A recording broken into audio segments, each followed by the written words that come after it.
fundamentalmente los accionistas, los familiares, no han nacido, para que lo entendamos todos, no han nacido bajo el mismo techo, ¿no? Otra cosa importante en las empresas de primos es la dispersión, es decir, no es lo mismo 4 hermanos y 16 primos, eso es lógico, son números fáciles de entender.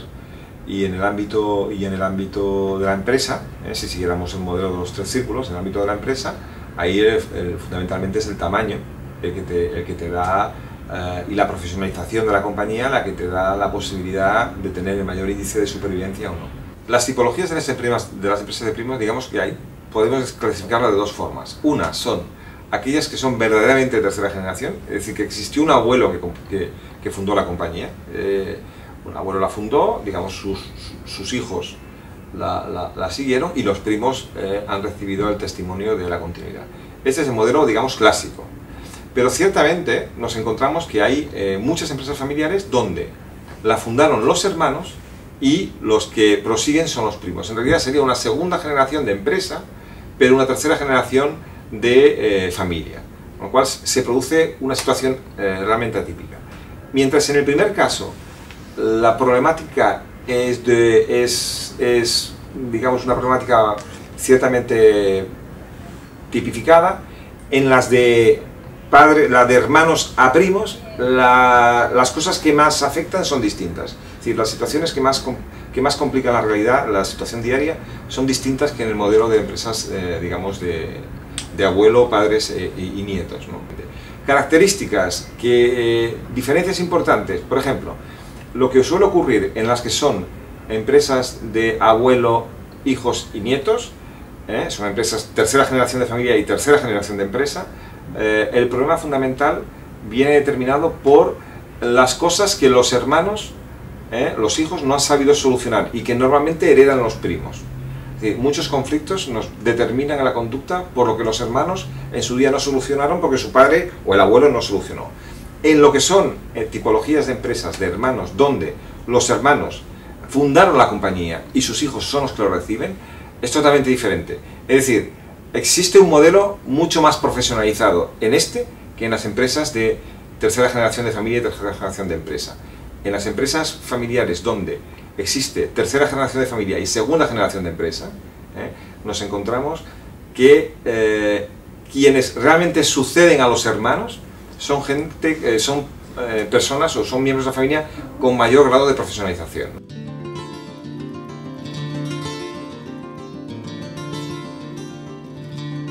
Dependiendo, tú puedes encontrar casos de empresas familiares con un nombre y una pertenencia social muy importante, y en esto hay en el mercado nombres emblemáticos, donde los accionistas son muchísimos y donde tienen un porcentaje pequeñísimo, del 0,5%, pero no se vende la compañía, no se venden sus acciones. ¿Por qué? Porque el sentido de pertenencia es muy propio.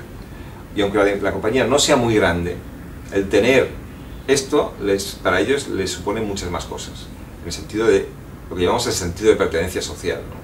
En cambio, cuando estamos hablando de muchos primos y una empresa, digamos, que no es capaz de soportar esa atomización de accionistas, lo que es obvio es que en la mayoría de los casos lo que se produce es una salida ordenada de una parte. La mayoría de los casos no ocurre, ¿no? Pero intentamos que haya una salida ordenada de los accionistas.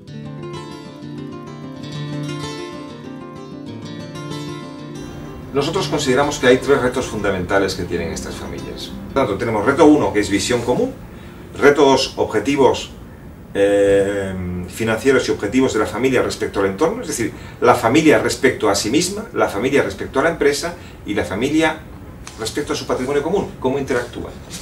Establecido ese reto, con estos 2 indicadores, el tercer reto, ¿cuál sería? Bien, procedimientos, ¿no? O sea, muy bien, la gente hace protocolos familiares y establece normas. Establece normas y más normas y más normas. Lo guardan en un cajón y se acabó el problema. El problema está en que cuando lo guardan en el cajón ya no se cultiva, no se presta atención a ese protocolo. No hay indicadores que valoren eso.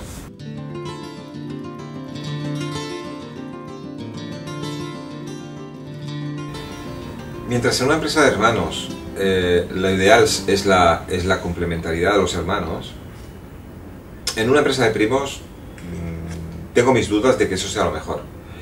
Creo que, bueno, la experiencia me demuestra que es mejor un liderazgo único en una empresa de primos. A más ramas, más dispersión del control, lógicamente. Si en 5 ramas, por ejemplo, exige que 3 ramas se pongan de acuerdo para controlar la mayoría. ¿Esto a qué nos lleva? Nos lleva a algo tan simple como pensar que reduciendo ramas podemos tener más facilidad de gestión de la compañía. Pues yo tengo mis dudas, porque si hay 5 ramas, obligas a que todos tengan más necesidad de consensuar. Si hay menos ramas, yo entiendo que los riesgos de no consenso son mucho mayores, ¿no? Por lo tanto, hay más rama, menos control, pero sí diría que más consenso, más posibilidades de consenso.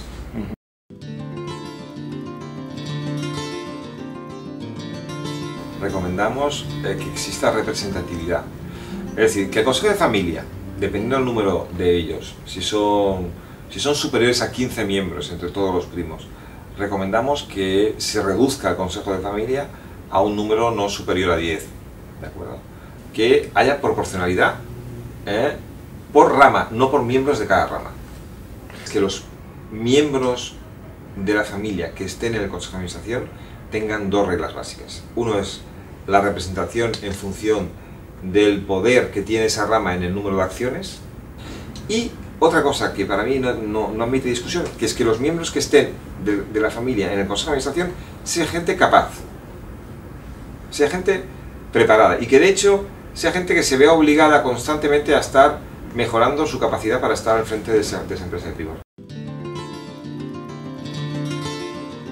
Una empresa de primos que no tenga como vocación recibir dividendos, realmente creo que es una empresa de primos que está en fase de extinción.